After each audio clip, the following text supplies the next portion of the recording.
ดรไซราตามองได้เลยในคนเจ็บที่เป็นกรดไหลย้อนกามซีนหูรูดหลอดอาหารด้านลุมปิดบ่สนิทจึงเฮ็ดให้น้ำย่อยในกระเพาะอาหารไหลย้อนกลับมาหากบ่ได้รับการรักษาและปิ่นปัวที่ถูกต้องสามารถเกิดปัญหาได้หลายอย่างเช่นบาดแผลในหลอดอาหารบาดแผลในกระเพาะเฮ็ดให้เลือดไหลออก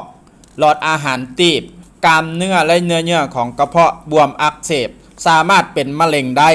นี่เนาะบอกได้เลยเนาะความอันตรายเป็นเรื่องจริงซึ่งข้าพเจ้าเป็นคนหนึ่งที่เป็นมาแล้วหลายปีเนาะบ่ว่าจะกินเรื่องปลาแดกตำมะคุงอีหยังบ่เคยได้เลยนะจนมีโอกาสวันหนึ่งมูข้าพเจ้าได้เอาผลิตภัณฑ์ดีๆมาให้แล้วข้าพเจ้าก็ตัดสินใจปัจจุบันสามารถกินได้ทุกอย่างเนาะทุกอย่างบ่ว่าจะเป็นปลาแดกตำมะคุงแล้วก็เหล้าเบียร์ที่เราเคยคือสังสรรค์น้ำมูเขาก็ต้องมีอยู่แล้วแต่บ่เคยได้กินเลยเพราะเนื่องจากเป็นพยาธิกระเพาะเนาะ